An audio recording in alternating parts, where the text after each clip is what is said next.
ETS বা electron transport system বা electron transport চেইনের ক্ষেত্রে কিভাবে ইলেকট্রনটা ধীরে ধীরে পরবর্তীতে এটিপি তৈরি করতে থাকে এবং সাইটোক্রোম চেইনের মধ্যে যেতে থাকে সেটা নিয়ে আমরা এই ভিডিওতে আলোচনা করব। তো প্রথমেই আছে হচ্ছে FADH2, তারপরে আছে কোএনজাইম কিউ, এরপরে সাইটোক্রোমের 4টা অংশ আছে।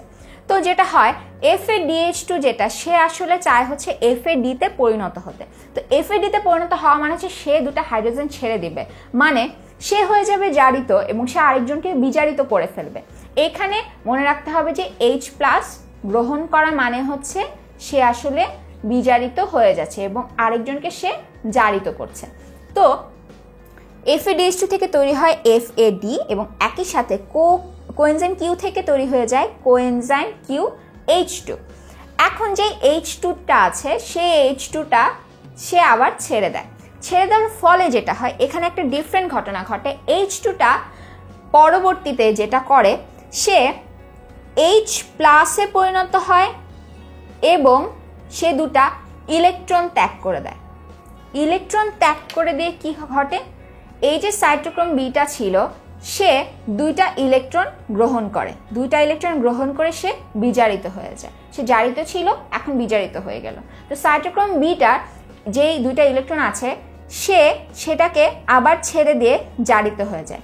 ইলেকট্রন ছাড়ার মানে হচ্ছে পরবর্তীতে যে আছে সেই ইলেকট্রনটাকে গ্রহণ করে নিবে। এটাই হচ্ছে চেইনের সিস্টেমটা, এভাবেই চেইনটা আগাতে থাকে। তার মানে সাইটোক্রোম সি দুইটা ইলেকট্রন গ্রহণ করে সে হয়ে যাবে বিজারিত। এবং এই সাইটোক্রোমের মধ্যে ইলেকট্রনটা কে গ্রহণ করবে হচ্ছে যে আয়রন আছে সে একবার Fe2+ পরিণত হবে, একবার Fe3+ পরিণত হতে থাকবে। তো সাইটোক্রোম সি থেকে ইলেকট্রনটা এরপরে আবার চলে যাবে হচ্ছে সাইটোক্রোম এতে। সাইটোক্রোম এতে যাওয়ার মানে হচ্ছে সাইটোক্রোম সি নিজে জারিত হয়ে গেল এবং সাইটোক্রোম এ কে সে করে দিল হচ্ছে বিজারিত করছে। সেই ইলেকট্রনটা সে পাস করে দিবে সাইটোক্রোম A3 এর কাছে।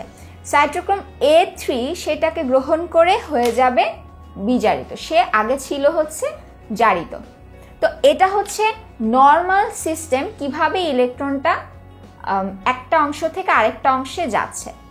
তো এখানে দেখি এখানে আরো কিছু ঘটনা ঘটে। সেই ঘটনাটার মধ্যে আছে হচ্ছে যে এই FADH2 আর কোএনজাইম কিউ এই অংশটাকে আমরা বলি মূলত কমপ্লেক্স 2। কমপ্লেক্স 1 নিয়ে আমরা একটু পরে বলবো। প্রথমে জানি যে এই জিনিসটাকে বলি হচ্ছে কমপ্লেক্স 2।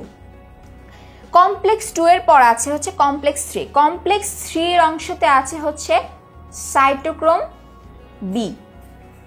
তো এর পরে যে বাকি অংশ এটাকে আমরা বলি হচ্ছে কমপ্লেক্স 4।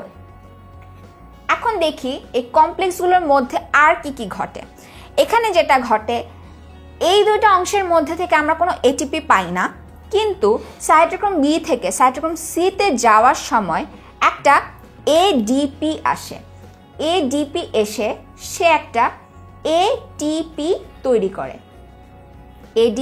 এটিপিতে পরিণত হয় এবং পরবর্তীতে কমপ্লেক্স 4 এর মধ্যে আমরা দেখি যে সাইটোক্রোম এ এবং A3 এর মাঝখানে আরও একটা এটিপি তৈরি হতে।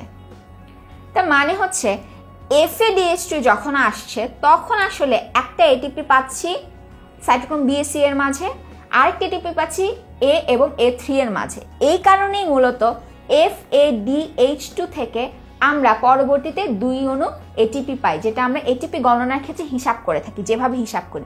এখন চিন্তা করো, এটা তো FADH2 এর ক্ষেত্রে গেল, এখন NADH2 এর ক্ষেত্রে কি হবে?